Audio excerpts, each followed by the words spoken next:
Hola con todas, bienvenidas a La Magia de Sanar podcast. Este es un espacio donde quiero compartirles mi experiencia de sanación interna. Lo que me inspiró a compartir todo este camino es ver cómo hay tantas mujeres creyendo que están solas, pensando que esto solo me pasa a mí, sintiéndose incomprendidas, culpables de no poder encontrar la solución perfecta, la solución final a sus problemas, esa píldora mágica para alcanzar el resultado tan deseado, sin darse cuenta que cualquier problema que repetimos en nuestra vida es solo un síntoma, es la puntita del iceberg, un lastimado en la piel, porque lo que hay ahí, adentro, va mucho más allá de lo que es visible para nuestros ojos. En fin, sea cual sea el dolor que estás viviendo en este momento, quiero que sepas que sí tiene solución. Y lo mejor es que esa fórmula mágica que tanto buscas por ahí afuera está aquí, ahí adentro tuyo, adentro mío, adentro nuestro, adentro de cada una de nosotras. Aquí les compartiré mi cajita de herramientas con todos los recursos que he ido descubriendo a lo largo de este lindo proceso llamado sanación, para que se atrevan a hacerlo, para que se atrevan a cambiar y a transformarse, y así se conviertan en mujeres súper poderosas, que brillen con luz propia y vivan cada día de su vida lleno de magia, con propósito, libres, felices, conectadas con su intuición y sobre todo íntegras y alineadas con su esencia. Me pueden encontrar en Instagram como carlameloc333 y estaré súper gustosa de contestar cualquier duda que les surja y de compartirles mis herramientas mágicas para este lindo proceso. Bendiciones. Hola con todas, bienvenidos a un episodio más de La Magia de Sanar podcast. Hoy tengo una invitada mega especial para mí, pues fue quien me permitió desarrollar las herramientas necesarias para superar mi desorden alimenticio. Ella es una crack en nutrición y tiene una capacidad mágica para transmitir sus conocimientos, permitiéndote entender de manera simple temas mega complejos. Además, es experta en guiarte a encontrar el verdadero significado de mejorar tu estilo de vida. Su nombre es Ana Núñez, para mí la mejor nutri del mundo. Bienvenida, Ana, qué honor tenerte aquí. Muchas gracias por todas esas palabras que no me merezco, de verdad. Muchas gracias. No lo haces de verdad. Ana, me encantaría saber un poquito más de tu historia. ¿Cómo llegaste hasta aquí? ¿Siempre te gustó la nutrición? ¿Siempre estuviste interesada en estos temas? ¿O qué te llevó a hacer lo que haces hoy en día? Pues a ver, la nutrición, me gustaba. Lo que pasa que cuando yo estaba estudiando en España, la carrera de nutrición todavía, que yo sepa, no existía. Existía una formación profesional, pero no era la figura que creo que, por ejemplo, en Latinoamérica y en otros países de Europa sí que lleva muchos más años existiendo. Entonces me gustaba la biología y eso, esa rama de ciencias de la salud, pero la nutrición no sabía ni que existía, ¿no? Yo, de hecho, empecé a estudiar medicina y lo que me hizo realmente acabar en nutrición fue que pasé por el trastorno por atracón durante muchos años y eso me impedía, o yo me impedía a mí misma, no lo sé, acabar de estudiar medicina, no era capaz de centrarme y entonces en un intento de volver a estudiar empecé a estudiar la formación profesional, que es, digamos, un nivel inferior, ¿no? Que es como solo 2 años, mucho más fácil que estudiar un grado universitario. Y como me gustó mucho y me sentí con fuerzas, pues ya después de estudiar la FP de técnico superior en dietética me pasé al grado de nutrición. Entonces realmente me gustaba de siempre, pero fue un poco un camino vital que me llegó a acabar pues estudiando la carrera, ¿no? O sea, podríamos decir que más que nada tu experiencia te guió hasta esto.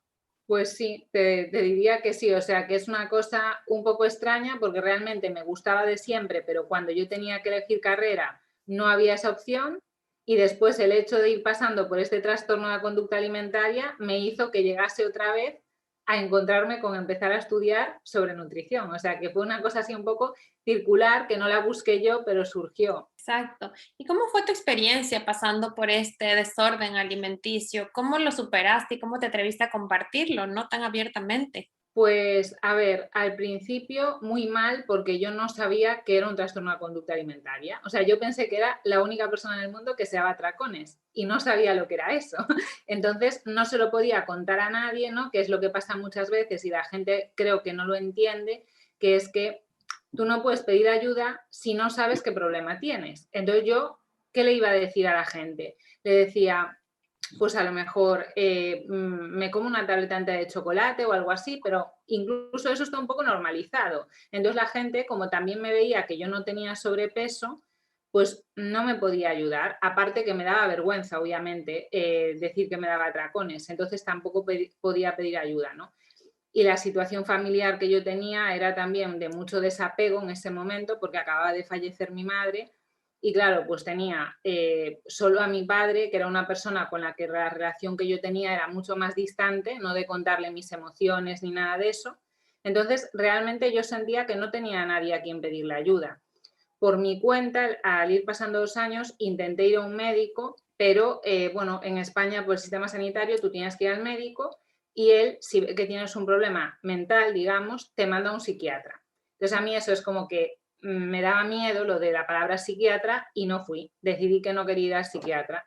Entonces, yo realmente superé los atracones por mí misma porque tampoco encontré la ayuda en ese momento, ¿no? No es como hoy en día que se habla más de todo el trastorno por atracón. Y después ya, pues claro, estudiando en la carrera, buscando artículos por mi cuenta sobre trastornos de la conducta alimentaria y tal, ya fui entendiendo más lo que me pasaba y se solucionó. A lo mejor no tanto en sí mismo por yo conocer la etiología del trastorno, sino porque las cosas que me iban causando a mí misma malestar se fueron solucionando. Yo creo que también necesitaba tiempo para asimilar lo que le había pasado a mi madre, cómo me había afectado eso, ¿no? De hecho, ahora sé cosas que las he descubierto hace relativamente poco, por ejemplo, que los procesos que son así muy traumáticos, como fue el caso de mi madre, porque tuvo un cáncer que se desarrolló en muy poco tiempo, y en ese año, ¿no?, que yo estaba preparando los exámenes de acceso a la universidad y tal, que eso puede sensibilizar mucho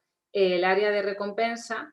Entonces, digamos que eso también me estaba impulsando, en mi caso, pues por ejemplo, a los atracones de comida, y yo no era consciente de que eso podía pasar. Yo decía, pero ¿cómo puede ser? Si a mí me gusta comer sano, me gusta cuidarme, soy una persona responsable, ¿cómo puede ser que de repente empiece a hacer cosas que realmente no quiero hacer, ¿no? Era como que un alivio que desarrolló tu subconsciente para como que quitarte de ese dolor que estabas pasando. Sí, yo ahora lo entiendo así, o sea, yo entiendo que fue algo que fue así tan traumático que mi cerebro, la parte subcortical, o sea, la parte menos racional de mi cerebro, encontró en esa compulsión una vía de escape.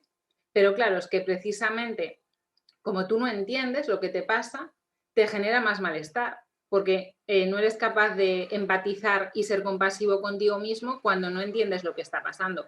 Porque yo como me sentía, que siempre lo digo, es como si estuviese poseída, o sea, como si en ese momento que me haga atracones yo fuese otra persona y no te podía decir qué me pasaba por la cabeza en ese momento, simplemente que de un momento para otro me apetecía darme atracones de comida increíbles. Y ya cuando lo superé, pues un día estaba en mi casa y dije, me apetece contar lo que es el trastorno por atracón desde mi punto de vista como persona que aparte de ser dietista lo ha vivido. Y me grabé un vídeo en YouTube porque contarlo así escrito en plan Instagram y tal me parece que yo no podía expresarme bien, ¿no? Y entonces a partir de ahí pues ya empecé a contarlo más abiertamente. Pero ¿y tú sabías exactamente que era un atracón? ¿O cómo fue que tú te diste cuenta que no sé, tenías cierta ansiedad al comer o que era demasiado? O sea, ¿cómo definiste tú que eran atracones? Ni siquiera se trata de la cantidad en sí, sino la ansiedad o la sensación que tú tienes. Puedes acabarte, yo que sé, un chocolate pequeño, pero ese puede ser tu manera de empezar los atracones. A ver, es que yo me daba atracones, que siempre lo digo, si tú coges el DSM-5, de hecho en mi canal de YouTube tengo un vídeo que es eso, los criterios diagnósticos yo los cumplía todos. O sea, mis atracones iniciales eran atracones que ninguna persona consideraría que es un comportamiento normal, porque yo, por ejemplo, salía de la universidad y yo iba recorriendo todas las pastelerías de la ciudad comprando pues bollería, después iba a un supermercado, compraba mucha comida, me encerraba en mi habitación y comía hasta realmente tener un malestar físico que alguna vez yo pensé que iba a tener que llamar al hospital porque me encontraba fatal. Y a veces estaba en bucles de 3 días así. O sea, yo iba como medio escondida por la calle, con un chándal, con gafas de sol y tal, e iba comprando comida. Por eso te digo que también mi situación era un poco vulnerable en el sentido de que a lo mejor si mi familia hubiese estado más apegada a mí, me habría dicho, ¿qué te pasa?, ¿no? pero como estaba fuera de casa porque estaba en la universidad y mi relación con mi padre era más distante y además mi madre se acababa de morir, es como que yo veía a mi padre sufrir tanto que no quería causarle a él más sufrimiento diciéndole, he pasado de sacar una matrícula de honor en segundo de bachillerato a no ser capaz de estudiar nada porque estoy comiendo compulsivamente. Entonces, toda la situación, me gusta explicarlo en el sentido de que yo lo tengo racionalizado lo mío y lo entiendo, para que la gente vea que realmente, aunque la comida tiene que ver, a veces son otras cosas de tu circunstancia vital la que te empuja a eso. Entonces yo sabía que eran atracones porque era un comportamiento que era muy disfuncional y se fueron con el tiempo, pues cada vez la frecuencia siendo menor y cada vez menor cantidad de comida. Pero vamos, que lo que me pasó a mí, cualquier persona se daría cuenta de que es algo que no es normal porque te impide llevar una vida normal, claro. ¿Y qué fue lo que hizo clic en ti para poner un stop a esto que estabas haciendo? A la final no es tan fácil como tú dices, ok, mañana dejo de darme atracones, o yo qué sé, si utilizabas tal vez algún medio de compensación también, como purgantes, vomitar o algo de eso. A ver, yo nunca vomité, ni siquiera el tema del ejercicio físico, que por ejemplo en bulimia sí que se suele decir que también el ejercicio físico, ¿no?, puede ser una forma de purgarte. No lo hacía porque, claro, comía tanto que es que no me podía ni mover, como quien dice, ¿no? Yo tenía claro que yo no quería vivir así. O sea, yo me daba atracones sin querer hacerlo, o esa zona, ¿no?, de mi cerebro subcortical quería, pero mi corteza racional no quería. Y yo decía, es que no puede ser así mi vida. O sea, no puedo vivir dándome atracones e intentando dejar de darme atracones. Entonces fueron muchos años, igual 10 años o así, creo que se corrigió mi vida, no los atracones. O sea, que volver a estudiar, volver a tener, que es que me parece súper importante, quizá porque es mi caso personal y es un factor protector, tener personas que te apoyen y que te quieran. Es importante para todo, claro, para protegerte de cualquier enfermedad. Entonces yo, por ejemplo, pues irme rodeando de personas con las que poder tener lazos seguros y sentirme segura siendo como yo en ese momento me encontraba, eso me hizo pues que tuviese la fuerza, por ejemplo, para darme un atracón, pero igual al día siguiente ir a clase. Entonces eso ya generaba que en mi vida hubiese más cosas, no solo los atracones y huir de cosas que me pasaban, sino que intentaba afrontar, que también creo que es parte de la solución, afrontar lo que estaba haciendo. Me daba un atracón, pues iba a clase, iba a entrenar, intentaba hacer mi vida normal, hasta que poco a poco me dejó de apetecer darme atracones. O sea, no es que tenía fuerza de voluntad para no dármelos, es que no me apetecía darme atracones porque entendí que tenía que afrontar los problemas y no huir de ellos, que también creo que en este caso era por mi personalidad, ¿no?, que soy bastante sensible y siempre fui más una persona de comerse las cosas e intentar evitar el conflicto, a lo mejor con otra persona o con un profesor o lo que sea. Entonces tuve que cambiar algunos mecanismos y desarrollar mejores estrategias de afrontamiento de mis problemas que la comida, que obviamente no era ninguna buena estrategia porque me daba problemas, no me los quitaba. Exacto. O sea, más bien como que fuiste quitándole espacio a ese tiempo que se destinaba en los atracones con nuevas cosas en tu vida. Sí. Y ahora, ¿tú qué papel crees que juega en sí la nutrición? Porque ahora vemos que también nuestra nutrición sí juega un papel súper importante en esto de las ganas incontrolables que te dan por las cosas. Tú como nutricionista, ¿qué tan importante crees que sea lo que está dentro del plato y lo que está fuera del plato, que ahora es tan popular hoy en día? Sí, mira, yo un poco aludiendo a lo que te decía al principio, en muchos estudios científicos que hablan del circuito de recompensa, se compara tanto los factores estresantes como conductas o sustancias que de por sí estimulan mucho, ¿no?, todo ese circuito dopaminérgico y tal. O sea, como puede ser el juego, como puede ser alcohol, como puede ser la comida muy palatable. O sea, yo creo que eso hay que tenerlo claro. Eso no quiere decir que no se pueda comer una persona un pastel. Yo me puedo beber un gin tonic si quiero y yo sé que alcohólica no creo que me vuelva porque tampoco me gusta mucho el alcohol. O, por ejemplo, con el tema del juego, que en España ahora se está hablando mucho del juego porque hay, creo que, influencers o famosos que hacen anuncios, ¿no?, y la gente quiere proteger diciendo que no hagan anuncios de ese tipo de cosas. A mí no me gusta nada el juego, pero eso no puede hacer que yo niegue que potencialmente el juego puede ser peligroso para algunas personas. Entonces, eso es lo que yo creo de la comida, que puede que haya algunas personas que no vayan a tener nunca un problema con la comida, pero que la comida es, para nuestra especie, tal y como la tenemos hoy en día, muy disponible, muy palatable, muy aceptada socialmente, un factor de riesgo, ese tipo de comida, ¿no? Incluso ayer leía un estudio que decía que la combinación de hidratos y carbonos y de grasa, aunque sea con alimentos saludables, tiene un efecto supraditivo, es decir, que es más que sumar hidrato más grasa. Tú juntas hidratos y grasa y para tu cerebro es mucha energía, lo que siempre ha buscado el ser humano, ¿no? Cuando cazaba, conseguir alimentos que le aportasen algo de energía.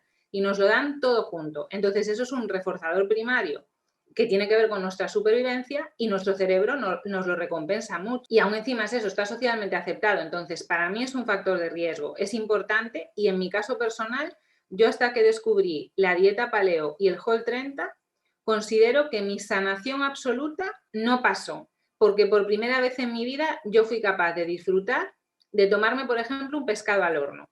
Yo antes me lo tomaba pues porque quería estar delgada, porque pensaba que era sano, pero yo seguía pensando que, bueno, que yo esa comida de una galletita, un pastelito, para mí era el máximo placer.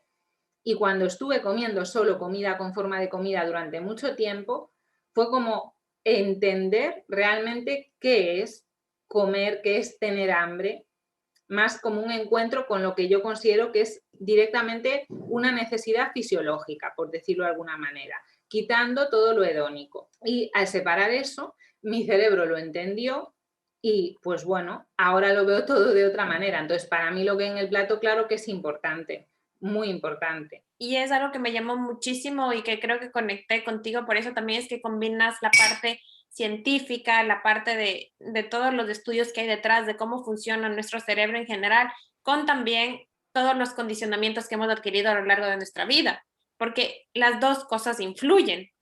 Claro, sí, sí. ¿Cómo sí. lograste tú separar como esa parte de que, ok, mentalmente podemos saber y muchas veces nos pasa que conocemos todos los defectos y como tú dijiste, la calidad de comida y todo, pero también está esa otra parte de que esto es compartir con mi familia, esto es una tradición. ¿Cómo logras combinar esas dos partes? A ver, realmente una cosa importante es que ese sistema de recompensa tiene cerca, ¿no?, áreas que tienen que ver con el aprendizaje. Es como que el cerebro aprende muy rápido lo que le gusta, ¿no? Y lo que no le gusta. Tú te comes un alimento que te sienta mal y le coges asco y a lo mejor en tu vida pues volver a comer algo que te sentó mal, ¿no? Pues pasa lo mismo cuando comes algo que te da mucho placer y que te haces. Entonces, eso se junta con otros aprendizajes que has tenido durante tu vida, como por ejemplo eso, pues que tus padres te digan, te has portado muy bien, toma un pastelito, o vamos a celebrar este día juntos comiendo esto. Entonces, yo lo que entiendo es que respecto a las tradiciones familiares, igual que en otras muchas cosas, pues supongamos gente que se haya educado en el cristianismo y que después de persona adulta decida que no quiere identificarse con eso que su familia le ha enseñado. Pues yo con la comida lo veo exactamente igual, o sea, yo me comporto según en ese momento, o sea, no tengo una norma súper estricta, según en ese momento me sale a mí comportarme. Si estoy en una comida familiar y hay un pastel y me apetece tomarlo, pues lo tomo. Pero si no me apetece tomarlo, pues digo que no y no me siento culpable en absoluto, porque entiendo que eso que le estoy dando a mi cuerpo es información para mis genes, para mi cerebro, para todo, y tengo derecho a decidir lo que me como. Yo conozco a personas que se han separado de una pareja que tenían toda la vida, que tenían hijos y se han enfrentado pues a lo mejor a su familia por ese tema, ¿no? Y en cambio después ponen la excusa, con perdón, pues, pero la excusa de que no pueden cambiar su forma de comer porque su madre cuando era pequeño le daba de comer así.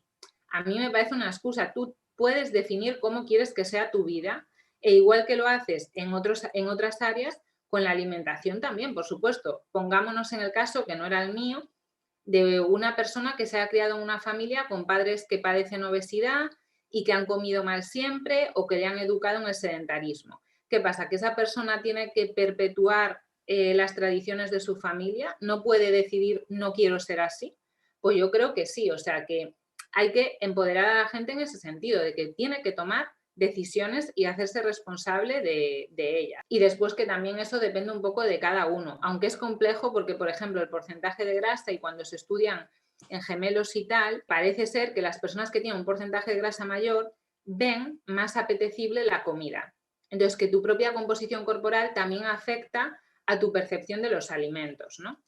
Entonces, claro, es todo, es tus genes, el ambiente, que siempre están interactuando unos con otros. Y ahora que hablas de composición corporal, también está muy en boga esto de health at every size, de que no tiene nada que ver con la salud. ¿Cuál es tu opinión respecto a eso? Porque en mi opinión, si es que tú te vas muy al lado de Jaes, en cambio se demoniza el hecho de que tú quieras verte estéticamente diferente. O sea, es como que es lo malo de ya ya no eres body positive si te quieres ver diferente o si por último estás delgada porque así te sientes mejor. ¿Qué opinas tú de eso? ¿Se relaciona tu físico con la salud, no? ¿O qué tan saludable es igual cuidarte físicamente? A ver, yo primero tengo que confesar que lo que es en teoría, si hay estudios científicos sobre ese tema y tal, no los he leído y en ese sentido me escudo en que no hay tiempo para leer todo. Entre estudiar, trabajar tal, pues no vas a estar sin dormir para leer estudios científicos. Entonces yo, de la que es la disciplina científica de ese movimiento, lo desconozco. A mí me parece nocivo, por ejemplo, seguro que lo sabes, que hace poco salió en la portada Cosmopolitan unas chicas con un porcentaje de grasa elevadísimo y ponía abajo, this is healthy. Entonces, a mí me parece incoherente que tú digas que la imagen corporal no tiene nada que ver con la salud y que me pongas a una persona con un porcentaje de grasa elevado y me digas eso es sano. Y tú que sabes cómo está esa persona en su cabeza, tienes, no sé, una máquina, una bola de cristal para saber si esa persona está sana. Me parece mal que lo hagan con una talla 34 o con una talla 54. O sea, si vamos a decir que la imagen corporal no tiene nada que ver con la salud, yo creo que eso hay que aplicárselo a todo el mundo igual. También es cierto lo que dice mucha gente, ¿no? Que la obesidad no es solo el porcentaje de grasa elevado, que es dónde esté localizada esa grasa, tus hábitos, etc. Lo que a mí me falla en ese abordaje es que yo en mi vida personal no conozco a gente que tenga un porcentaje de grasa elevadísimo sin haber tenido malos hábitos de por medio. O sea, me parece raro que una persona pueda empezar a acumular y acumular grasa comiendo sano y haciendo ejercicio. Y aparte que después estas personas muchas veces te hablan eso de la salud mental, pues entonces tú me estás diciendo que salud no tienes, porque si tu ansiedad te lleva a mal comer o a darte atracones, pues no tienes salud tampoco. Y eso está detrás de la obesidad, el trastorno por atracón, por ejemplo. Incluso la adicción a la comida se estudia también como sobrealimentación. A lo mejor no es que te des atracones, pero es que tú dependes todos los días de comer alimentos malsanos. Entonces, cuando ellas dicen, las personas de este movimiento, todo el mundo debería cuidarse independientemente de su porcentaje de grasa corporal, por supuesto. O sea, no conozco a nadie que diga, si tienes tal talla no puedes hacer deporte o no puedes comerte una ensalada. Claro que todo el mundo debería de tener la opción de cuidarse. Pero yo ahí quizá veo pues más un mensaje buenista, de que cada vez hay más personas con sobrepeso porque vivimos un ambiente obesogénico y que esas personas quieren sentirse integradas en la sociedad. Y una forma de sentirte integrada es aparecer en la portada de una revista, ver un maniquí que tiene tu talla y lleva un top y unos leggings para hacer deporte. Y a mí me parece genial que se sientan integrado cualquier persona, por supuesto. Pero como nutricionista no veo cómo un porcentaje de grasa elevado puede ser asociado de salud. Es que no, eso es que me parece raro porque es lo que te digo, no veo la correlación entre la vida diaria, incluso cuando hablan del peso, que es mucho más habitual, que te dicen, el peso no tiene que ver con tu salud, lo que afecta es la composición corporal, vale, pero menos los culturistas, menos la gente que hace halterofilia y tal, ¿cuántas personas pesan mucho por tener un porcentaje de masa muscular elevado? Pues muy pocas. La mayoría de las personas ganamos peso de grasa. Es muy difícil ganar kilos y kilos de peso de masa muscular. Y ahora parece que todo el mundo pesa mucho de músculo. Y aunque no hagan ni entrenamiento de fuerza ni nada, ¿eso cómo es posible? Son cosas que yo no entiendo, que me tendría que explicar alguien que se dedica a estudiar esas disciplinas, porque ya te digo, cuando he escuchado algo me parece autojustificación y cosas que yo es que no las puedo entender, no lo encuentro razonamiento. Que si hace falta ese movimiento para integrar socialmente a una persona con sobrepeso y obesidad, pues me parece bien, pero no, o sea, no lo entiendo, no lo entiendo eso. Pero al final es lo mismo, si lo vemos desde ese punto es lo mismo que cuando ponían modelos con tallas súper chiquitas, porque la idea de estar delgada y lo que tú perseguías de estar delgada es estar incluida o ser aceptada. Entonces ahora es como que la tendencia, las chicas, es como que, bueno, ahora sí muestro, yo qué sé, mis gorditos o lo que es, mientras más imperfecta me muestro, o sea, más como acepta, o más inconforme me muestro con mi cuerpo y me siento como que tranquila, más aceptada voy a ser. A la final es lo mismo. Yo creo que por un lado sí que existe ese componente, ¿no?, que es inevitable porque somos seres sociales y siempre vamos a querer ser aceptados, pero por otro, a mí, por ejemplo, que sí me gusta sentirme ligera y con un porcentaje de grasa más o menos bajo, no me gusta enseñarme. O sea, yo normalmente no voy con ropa que enseñe mi carne demasiado, no me gusta eso, pero a mí me gusta cuando estoy haciendo mi yoga o cuando estoy dando un paseo sentirme ligera, y esas cosas se notan, o sea, es tu propiocepción, ¿no? Al final tu cuerpo, tu mente, todo está relacionado. Tampoco yo creo que se tenga que hacer para gustarle a los demás. Tú tienes que estar cómodo en tu propia piel, ¿no? De hecho, yo cuando me daba tracones, una de las cosas que me pasaba es que me dolía muchísimo la piel de la distensión que me causaba. Entonces, ¿que hay gente que se siente bien teniendo muchos michelines?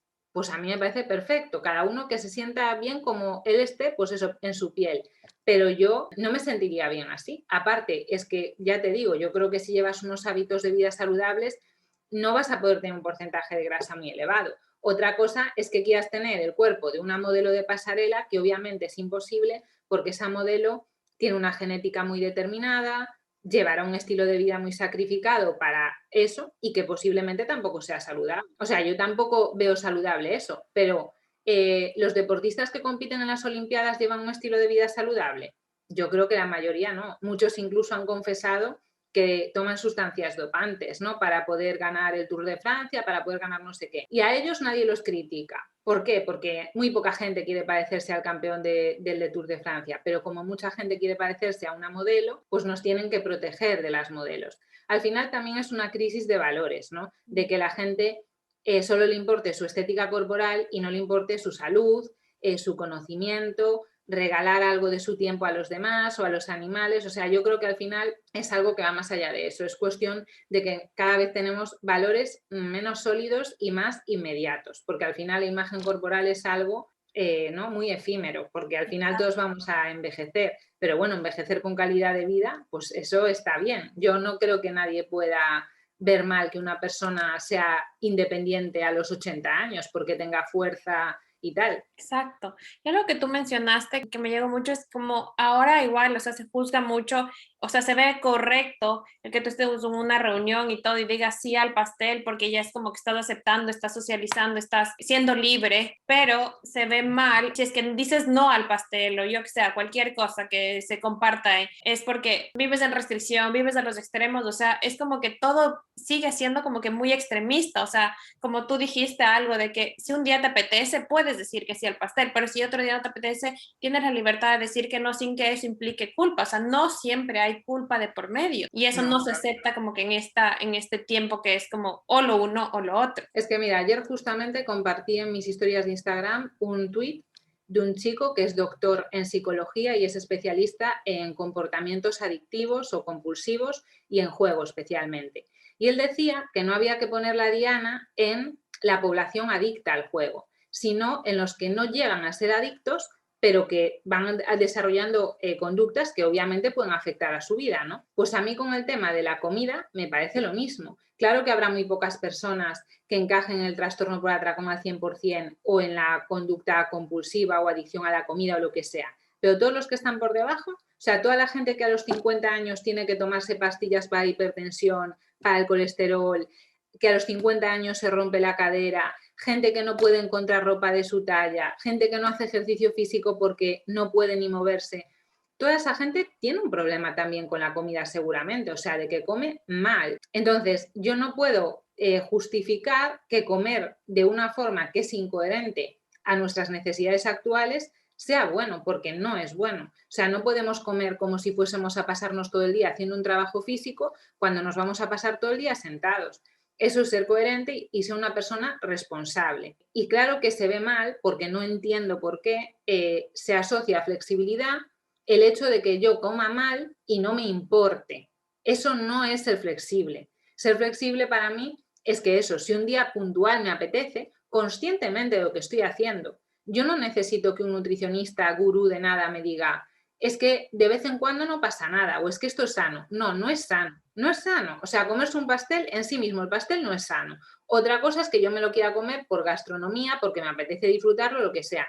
Y asumir eso es lo que me parece que es responsable. Y cada uno tendrá que decidir ahí pues cómo quiere encajar eso en su vida, ¿no? Pero te aseguro que hoy en día yo voy a comer fuera y me tomo una copa de vino tinto, que en poca cantidad, tampoco creo que el vino tinto, que no es un alcohol de alta graduación, tampoco fuese a ser tan devastador, y la gente te empieza a decir que está fomentando el consumo de alcohol. En cambio, eres un nutricionista, te sacas una foto comiéndose una hamburguesa, ay, es que hay que ser flexible. Me parece que es hipócrita. O sea, una copa de vino está mal y en cambio una hamburguesa con patatas en un restaurante de comida rápida es ser flexible. O sea, me parece hipócrita. Pero es claro lo que yo pienso. Yo quiero decir que no estoy criticando que esa persona lo haga, pero me parece un mensaje poco responsable. La mayor parte de la gente ya come mal sin que nadie le dé permiso. Algo que tú mencionaste acerca de la flexibilidad, o sea, es algo que yo sí aprendí muchísimo contigo. ¿Qué significa? Primero, definir lo que significa para ti flexibilidad en base a tus prioridades.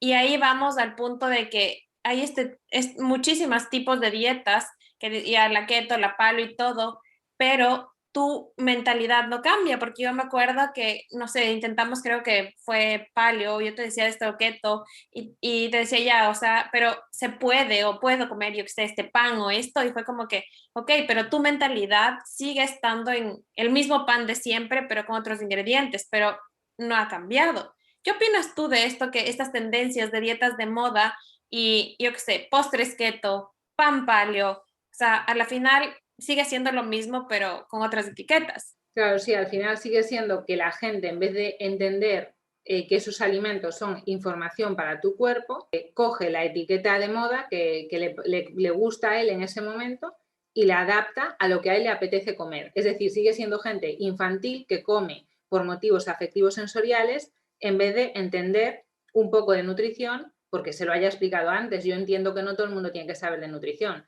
pero por ejemplo, yo veo muchos panes keto que incluso están comercializados que tienen un contenido en gluten elevadísimo. Entonces tú me estás contando que haces una dieta porque el ser humano evolucionó en cetosis y tal y cual, pero te estás metiendo gluten en vena. Eso no tiene ninguna explicación. O sea, eso es que comes porque te apetece comer ese pan, pero no intentes justificarlo con un motivo nutricional.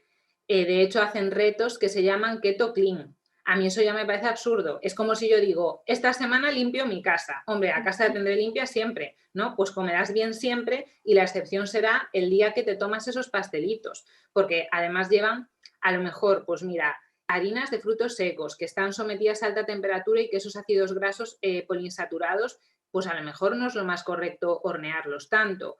Es muchísimo mejor comer los frutos secos enteros porque absorbes mucha menos grasa y la mayor parte de gente que hace estas dietas quiere perder grasa. No sé, o sea, yo lo que pienso es que esa gente no ha entendido lo primero. Y lo primero para mí es entender por qué comemos, entender por qué el ser humano come, como el resto de animales, y la función que tiene la comida para nosotros. Y una vez tú entiendes eso, empiezas a pensar tu plato en nutrientes y una vez que lo tienes en nutrientes te haces tú tu preparación como te gusta, pero esa gente lo primero que piensa es en una receta, no piensa en los alimentos, piensa quiero croquetas, quiero alitas de pollo, quiero algo que él ve una receta en vez de pensar en el alimento. Y yo creo que en nuestra época primero hay que pensar en el alimento y después tú eso inteligentemente lo preparas de una forma pues que te resulte agradable al paladar, que me parece perfecto, pero se han saltado un paso, porque no, es que no tiene sentido lo de que no me parece mal que hagan un pan de lo que sea,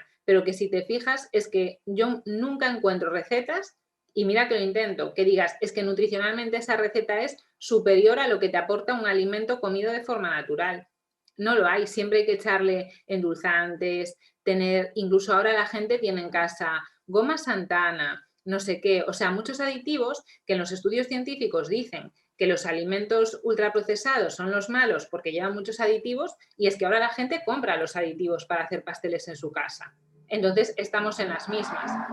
A mí esa idea de imitar pasteles, o sea, aunque sea el movimiento ese de real fooding, a mí no me gusta. A mí me parece un factor de riesgo. A mí lo que me gustaría ver en redes sociales, si yo pudiese elegir, sería comida normal. y que de vez en cuando pongas un pastel, pero que lo que más abunde sean fotos de comida, de verdura, de una proteína, un aguacate. No hace falta estar poniéndolo todo al máximo nivel, ¿no? Porque es que eso te hace comer más. Y hoy en día ya tenemos mucha disponibilidad de alimentos y poco movimiento. No tiene sentido. ¿Y cómo fue tu experiencia con esto de aprender a comer comida con forma de comida? A mí igual me cambió totalmente el chip esa frase porque a mí me encanta cocinar y era muy amante de las recetas y de invertir tiempo en eso, pero darte cuenta que de verdad te puedes comer, no, yo que sé, unos 3 pedazos de pan de banano, pero no te puedes comer 6 huevos y 3 panes. O sea, de verdad pasa eso y tú dices, ok, no es posible, pero sí te puedes comer los 3 pedazos de pan de banano que al final es lo mismo que comerte de otra manera. Entonces sí influye como tú ves la comida y cuánto comes. A ver, yo cuando hice el Whole 30, la verdad es que al principio me daba un poco de miedo porque ni siquiera me gusta mucho comer carne y tal, entonces por primera vez iba al mercado, me compraba un trozo de carne, lo metía en el horno, tocaba la comida, pero claro, tú sabes, ese hambre que sientes en ese momento de hambre de verdad, que yo me comía la carne, me comía el pescado y lo disfrutaba muchísimo porque tenía hambre que nunca había sentido esa sensación de hambre, ¿no? Y de quitar de mi mente todos los otros alimentos. Y aparte de lo que dices tú, ¿no? De procesar los alimentos así, claro, porque sensorialmente esa es otra, más allá de la palatabilidad, cómo son los alimentos, la información visual, el olor y todo eso también influye, ¿no? Cuando tú tienes una dieta que está macreada y que tú has decidido previamente, pues con tu sistema racional voy a comer tantos gramos, bueno, por lo menos tienes un filtro, pero la gente que come intuitivamente, que ahora eso también está muy de moda, se va a comer mucho más si le das ese pan que si le das los alimentos por separado. Entonces yo, por primera vez haciendo eso de comer comida con forma de comida hasta saciarme, no echaba de menos comer otro tipo de comidas. No me faltaba nada. Me sentía, bueno, como hasta saciarme, estoy súper nutrida, me siento súper bien, que además eso es que me sentía muy bien, dormía muy bien, no tenía dolores menstruales, no tenía antojos ni nada. Entonces para mí fue descubrir otra forma de ver las cosas. De hecho, una de las autoras del Whole 30 creo que tuvo adicción a fármacos o algo así. Por eso ella diseñó el programa diciendo come comida con forma de comida. Y por eso a mí me parece efectivo, porque es una persona que entiende lo que le pasa a mucha gente con este tipo de alimentos. Y de hecho ves que es un reto. O sea que para la gente comer comida con forma de comida es un reto. Si es un reto para nosotros, nos deberíamos de plantear por qué nos pasa eso, que no es morirte de hambre, es simplemente no estar comiendo todo el día pastelitos, panecitos, galletitas, que le están quitando el sitio a otros alimentos necesarios y que además toda esa secuencia, ¿no? Fisiológica que pasa en el aparato digestivo le manda información a tu cerebro. Todo lo que es bebido, lo que está batido y tal, no sacia igual que sacia masticar una comida como esta. Y algo que igual, o sea, tú me enseñaste mucho fue como que mientras más alimentos ultraprocesados o mientras más alimentos, yo que sé, que generen este factor de recompensa en tu cerebro, menos se te va a apetecer comer comida real. Bueno, y a mí me pasa, o sea, yo a día de hoy, me voy de vacaciones una semana a Galicia y claro, cuando estoy allí solo voy 1 o 2 veces al año y me adapto pues un poco a lo que come mi familia, al restaurante que ellos quieran ir, lo que sea, ¿no? Y en esos días ya me llegan una semana para que cuando llego a casa, por un lado, me apetece retomar mi rutina de deporte tal, pero por otro lado, es que ya no te sabe igual la comida. Te tomas un brócoli cocido, que a mí me encanta, y no me apetece, claro, porque si vienes de otro día a haberte tomado, pues yo qué sé, una tortilla de patata o lo que sea, la potencia de sabor es totalmente distinta. Entonces yo no digo que esto le pase a todo el mundo, pero a mí lo que sí me pasa es ese fenómeno que es parecido con las drogas, ¿no? De tolerancia, de que cada vez esos alimentos es como que te piden más.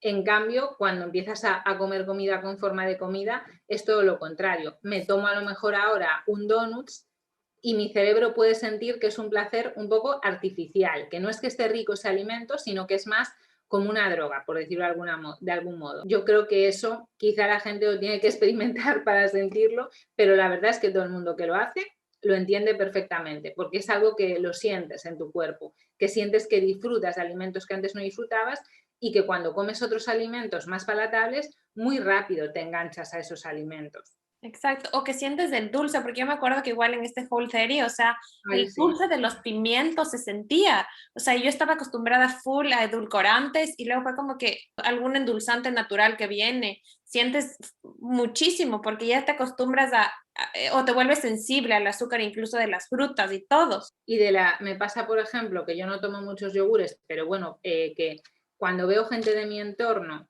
que toma un yogur y le echa edulcorante, Exacto. yo digo, pero ¿cómo le puedes echar a un yogur edulcorante? Porque yo lo tomo y me sabe dulce, o sea, yo noto el sabor de la lactosa, que no es mucha, pero que le queda a los yogures.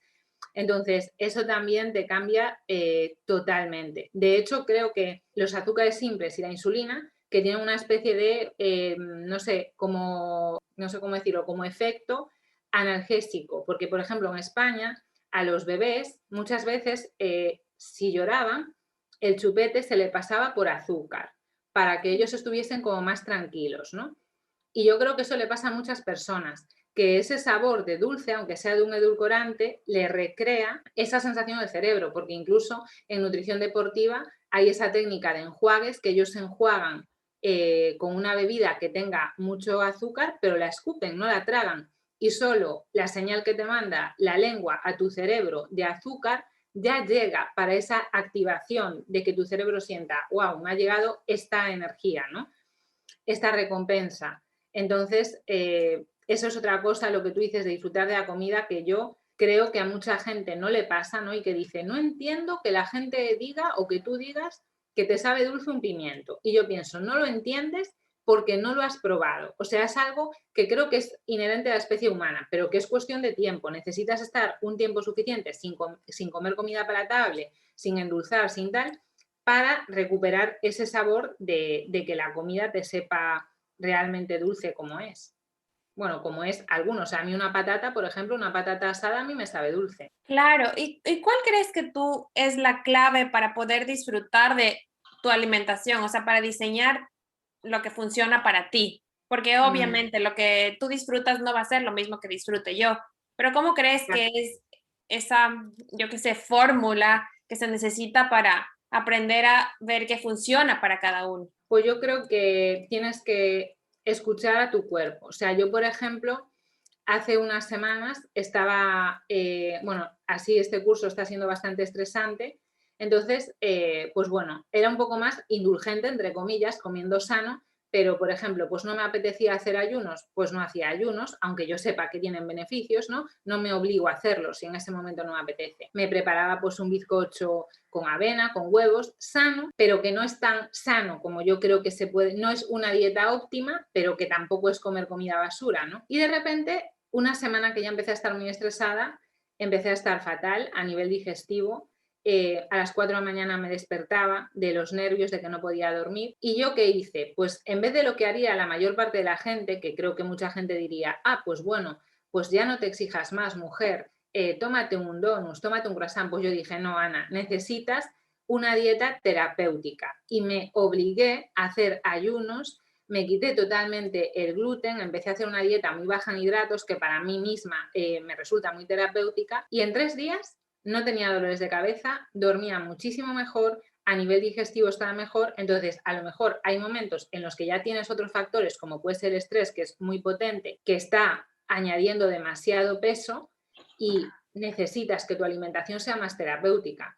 Pero a lo mejor en otro momento en el que yo no esté tan estresada, mi sistema inmune está más relajado y puedo permitirme pues comer más, pues eso, más cereales, incluso algo de gluten, más lácteos, e igual mi cuerpo no va a reaccionar tanto. Yo sinceramente uso mi cuerpo para saber lo que me sienta bien o no. Sé que si me siento hinchada, que si voy mal al cuarto de baño, que si no duermo, que si me duele la cabeza, es que mi cuerpo me está diciendo que algo no va bien. Entonces intento cambiar eso. Y también es cierto que cuando no estás tan estresado, tampoco tiendes a comer tan compulsivamente. Puedes estar más centrado, puedes disfrutar más de ese momento. Entonces, cada uno tiene que ver en ese momento de su vida en el que esté, qué es lo que le vaya mejor. Quizá probar diferentes dietas, como tú has hecho, ¿no? En plan decir, tengo la mente abierta, sé lo que es una dieta paleo, sé lo que es una dieta baja en hidratos, sé lo que es contar macros, sé lo que es todo y yo tengo como mi cajita de herramientas y según el momento de mi vida en el que estoy, pues yo voy usando,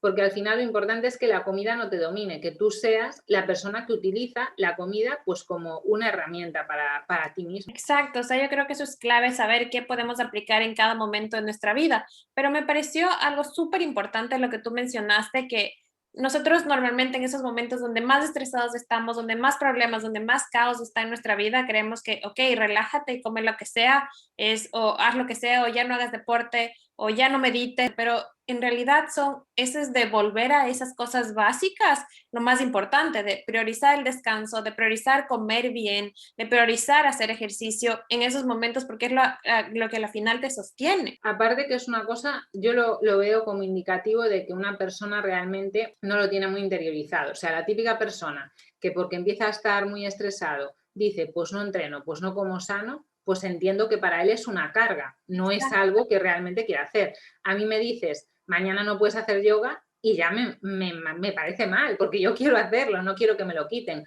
O me dicen, vamos a comer fuera y no vas a poder comer sano. Pues no quiero, yo quiero poder comer sano.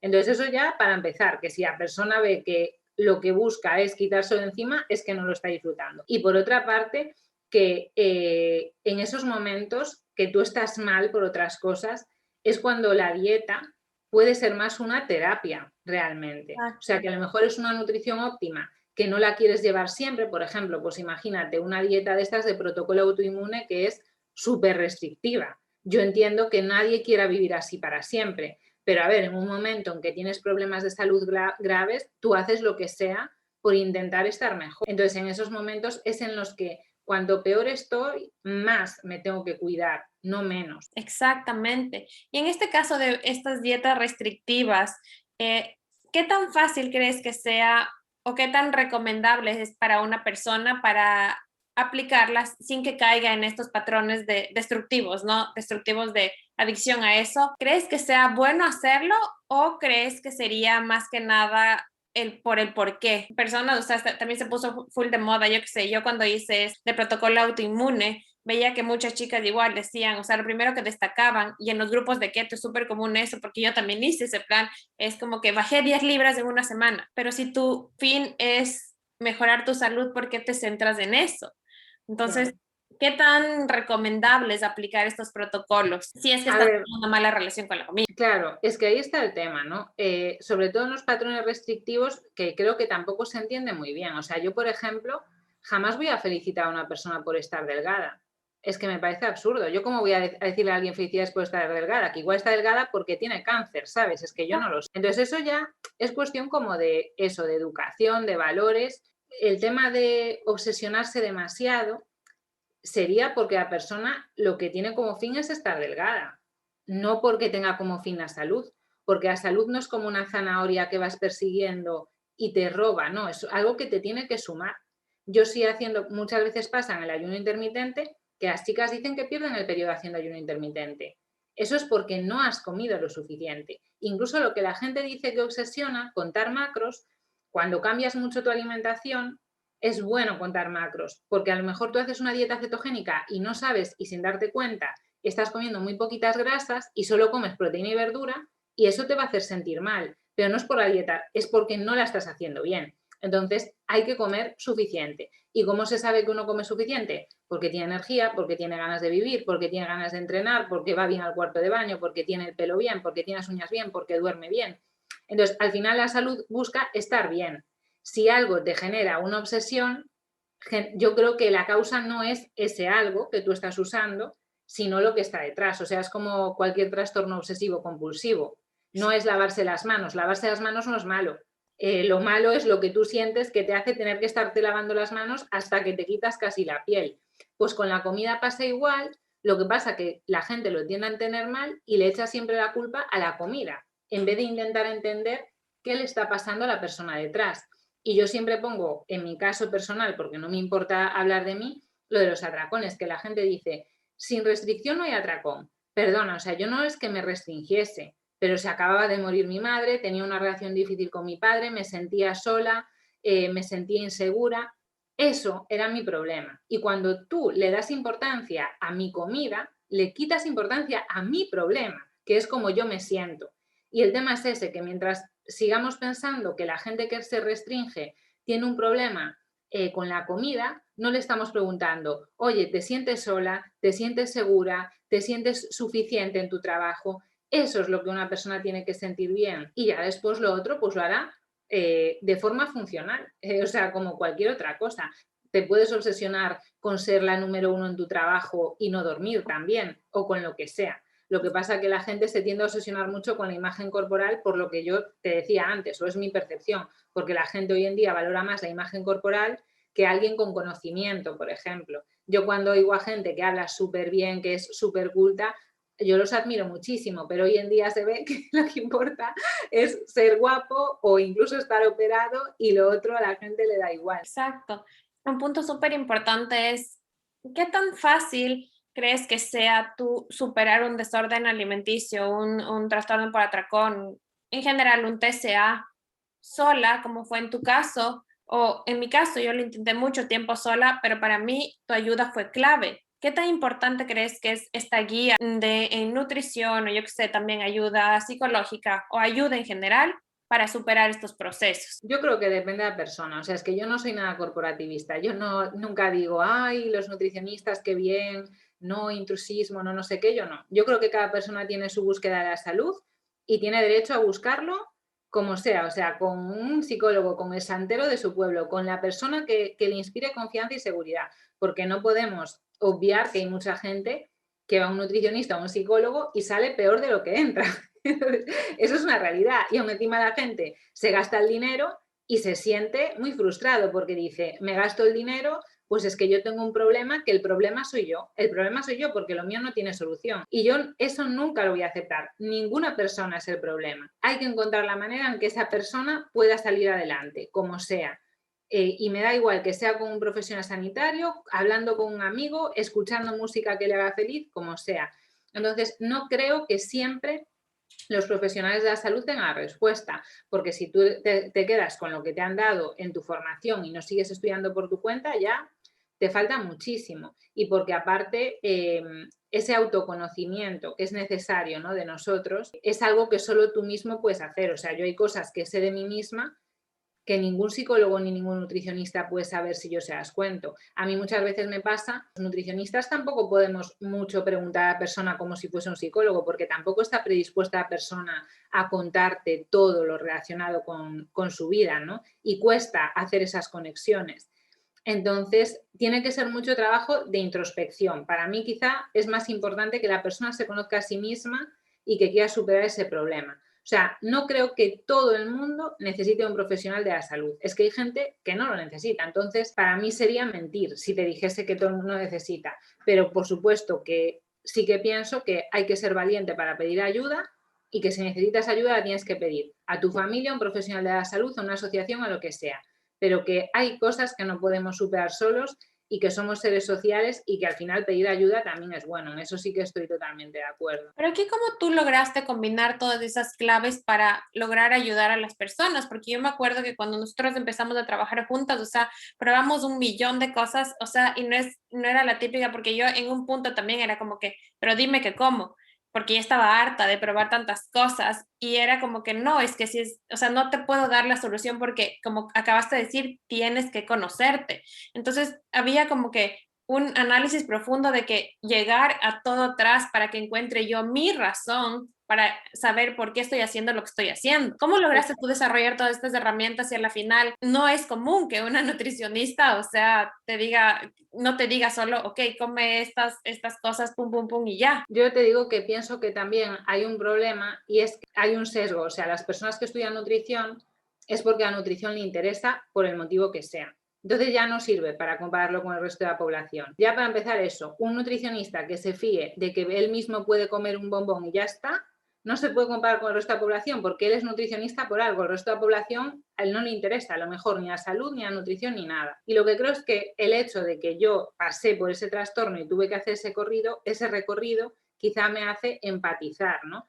Incluso te diría que, por ejemplo, yo, uno de los motivos por los que siempre fui una persona muy responsable con los estudios era, y yo ahora lo sé porque lo he reflexionado, pero antes no lo sabía, porque yo en mi casa no me sentía a gusto con mi madre. Entonces yo me encerraba en mi habitación desde muy pequeñita, desde los 4 años, y me ponía a estudiar. Y en cierto modo, el hecho de cuidar mi alimentación y estar delgada, también yo lo hacía un poco como una forma de molestar a mi madre, ¿sabes? Como sé que puede sonar raro, pero realmente las reacciones de apego son complicadas y yo lo hacía como para ser la niña perfecta, ¿no? Como para no necesito a nadie, yo me lo arreglo todo sola y no te necesito a ti, que no me gusta cómo eres o cómo me tratas o lo que sea, que no me maltrataba ni mucho menos, pero cada uno tiene su personalidad y tal, ¿no? Y yo como entiendo eso y entiendo que después cuando se murió mi madre lo que hizo en mi forma de relacionarme con la comida y con el mundo, claro, yo sé que eso un nutricionista no lo puede saber, o sea, es que eso, ¿cómo lo vas a saber si son cosas que están en mi cabeza desde muy pequeña? Es mi realidad como yo veo las cosas. Y yo hasta que he ido solucionando eso, incluso cuando me daba atracones yo pensaba, claro, es que como se murió mi madre como tal, hasta que yo dije, Ana, tú te das atracones porque tú decides de alguna forma hacerlo, no porque tu madre se haya muerto. Hay gente que se le ha muerto su madre y no se da atracones. Hasta que yo me dije eso a mí misma y me lo creí, no pude solucionar mi problema. Entonces, yo creo que todo el mundo, de alguna forma, tiene que pasar por hacerse responsable de sus propias vivencias y entender así su relación pues, con la comida, con otras personas, con el mundo en general, cómo es. Y eso lo veo importantísimo porque si tú te centras solo en el plato, en la insulina, en tal, estás partiendo de la base de que la gente come como si fuese tomarse una pastilla. Y eso no es así. Comer es todo el día, es relacionarte con el resto de la gente, es mil cosas. Entonces hay que intentar verlo todo, si no me parece que es complicado entender o ayudar a alguien a comer de otra forma, ¿no? Exacto. Y Ana, me encantaría terminar, si nos puedes dar tus 3 consejos o 3 recomendaciones para alguien que quiere cambiar su estilo de vida, que quiere dejar esa relación tóxica con la comida y centrarse en su salud. Pues a ver, yo diría, primero, no comer alimentos malsanos o no comerlos con mucha frecuencia, porque creo que va a hackear, ¿no? Tu sistema de hambre, de saciedad, de sentirte bien. Entonces yo creo que eso hay que intentar eliminarlo lo máximo posible. Comer alimentos que sean nutritivos a todos los niveles, que tengan un impacto hormonal, que hagan bien para tu microbiota, porque eso te va a dar a nivel biológico fuerza para todo lo demás, ¿no? Y que intenten tener una vida lo más feliz posible a otros niveles. Pues, por ejemplo, eso, pues tener hedonismo más allá de la comida, tener pues propósitos en la vida, que no sea voy a hacer esta dieta perfecta, que sea yo que sé, aprender un idioma, aprender a pintar, es decir, que tú busques tu bienestar y tu felicidad más allá de las cosas que tengan que ver con la alimentación. La alimentación es una cosa más que no habría que pensar mucho tiempo en ella. Yo diría quizás esas 3 cosas. Wow, muchísimas gracias, Ana. Y por último, me encantaría saber alguna práctica que tienes diaria tú para sostenerte, para mantenerte alineada con tu estilo de vida, para ser fiel a ti. Pues a ver, realmente no me gusta mucho tener cosas que tienen que pasar sí o sí, pero yo qué sé, por ejemplo, pues mi práctica de yoga, yo la hago todos los días, aunque sea 10 minutos, porque tengo poco tiempo, yo todos los días para mí ese momento o cosas como incluso después de ducharme, echarme una crema que me ayuda, no por la crema, sino a sentirme, a tocar mi piel, a darle importancia a mi cuerpo, pues ese tipo de cosas sí que las considero importantes. Aparte, pues bueno, todo lo que hemos hablado de alimentación, que por supuesto que lo digo y lo hago, ¿no? No solo lo digo para los demás, lo de comer sano y no comer ultraprocesados y tal, pero eso que te decía, que yo creo que estar bien en los otros aspectos te ayuda a que después con la comida todo sea mucho más fácil. Totalmente. Y Ana, me encantaría que nos cuentes dónde encontrarte y cómo pueden trabajar contigo. Pues bueno, ahora mismo mi cuenta de Instagram, que es ni tan healthy ni tan fit, y también mi canal de YouTube, que se llama igual, pero con mi al final, ni tan healthy ni tan fit me. Son los 2 sitios que ahora tengo para poder contactar conmigo. Ok, muchísimas gracias, Ana. Ha sido un placer tenerte aquí. No sé si tienes algo más que se te haya olvidado de decir hoy. No, yo creo que ya hablé demasiado. No, un placer para mí siempre es escucharte. Muchísimas gracias, Ana, por estar hoy con nosotros. Gracias a ti. Y bueno, muchísimas gracias por llegar hasta aquí. Espero de todo corazón que todas estas experiencias y herramientas te sirvan para atreverte a dar ese primer paso que tanto estás dudando. Comparte este episodio con quien creas que lo necesita y no dudes en contactarnos cualquier duda, comentario o sugerencia que tengas.